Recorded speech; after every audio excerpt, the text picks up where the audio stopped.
வணக்கம். இன்னைக்கு நம்ம பார்க்க போகிற ரெசிபி கருப்பு கொண்டக்கடலை இட்லி மற்றும் தோசை. புரோட்டீனை அதிகமாக சேர்க்கணும்னு விருப்பப்படுறவங்க இந்த கருப்பு கொண்டக்கடலையை வச்சு நல்ல பஞ்சு மாதிரி ஒரு இட்லியும் நல்ல மொறு மொறுன்னு ஒரு தோசையும் எப்படி செய்யறதுன்னு இன்னைக்கு நம்ம பார்க்கலாம். இது செய்ய தேவையான பொருட்கள்: கருப்பு கொண்டக்கடலை 1 கப், உளுத்தம்பருப்பு 1 கப், இட்லி அரிசி 2 கப், வெந்தயம் 1 டீஸ்பூன், உப்பு தேவையான அளவுக்கு நீங்கள் எந்த மெஷரிங் கப் வேணாலும் பயன்படுத்திக்கோங்க. 1:1:2 அதுதான் ரேஷியோ. 1 கப்பு உளுத்தம்பருப்பு, 1 கப்பு கருப்பு கொண்டக்கடலை, 2 கப்பு இட்லி அரிசி.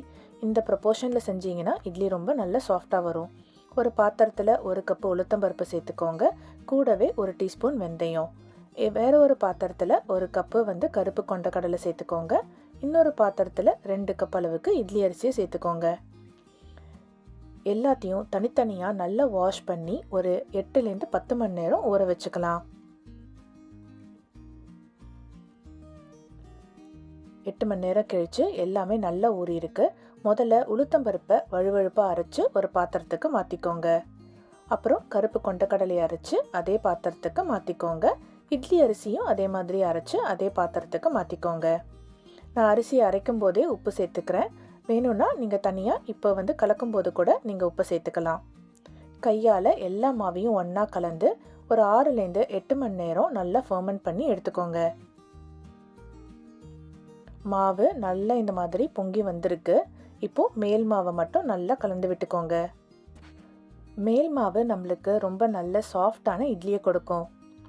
இப்போ இதை ஒரு இட்லி தட்டில் ஊற்றி எடுத்துக்கலாம். இதை வழக்கம் போல் 10லேருந்து 12 நிமிஷம் வேக வச்சு எடுத்திங்கன்னா நல்ல செம சாஃப்டான பஞ்சு போல் இருக்கிற மாதிரி நம்மளுக்கு கருப்பு கொண்டக்கடலை இட்லி தயாராகிடுச்சு. பாருங்கள் எவ்வளோ சாஃப்டாக இருக்குன்னு. ரொம்ப நல்லா இருக்கும். கண்டிப்பாக நீங்களும் வீட்டில் ட்ரை பண்ணி பார்த்துட்டு எப்படி வந்ததுன்னு சொல்லுங்கள்.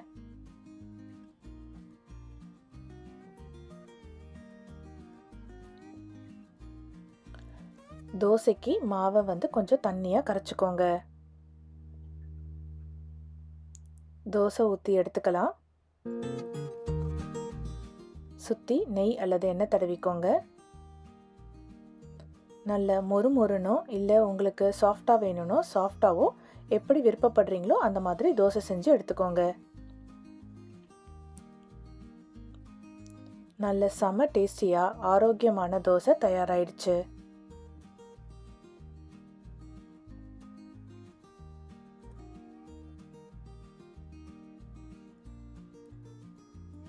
கருப்பு கொண்டக்கடலை இட்லி தோசைக்கான சில குறிப்புகள்: இந்த மாவை நீங்கள் மிக்சிலையும் அரைச்சி செய்யலாம். கொண்டக்கடலை சேர்க்கும்போது கொஞ்சம் கொஞ்சமாக சேர்த்துக்கோங்க. மொத்தமாக சேர்த்திங்கன்னா சில சமயம் கிரைண்டரில் அகப்பட்டு அரைக்காமல் போகிறதுக்கு வாய்ப்பு இருக்குது. ஸோ ஒரு கைப்பிடி அளவுக்கு கொஞ்சம் கொஞ்சமாக சேர்த்து அரைச்சிக்கோங்க. தோசைக்கு இட்லி அளவுக்கு மாவு கெட்டியாக இருக்கணுன்ற அவசியம் இல்லை. கொஞ்சம் தண்ணி சேர்த்து கலந்துக்கோங்க. இந்த வீடியோ பிடிச்சிருந்தா லைக் மற்றும் சப்ஸ்கிரைப் செய்து எங்களுக்கு சப்போர்ட் பண்ணுங்கள். உங்கள் ஃப்ரெண்ட்ஸ் அண்ட் ஃபேமிலிக்கும் ஷேர் பண்ணுங்கள். நன்றி.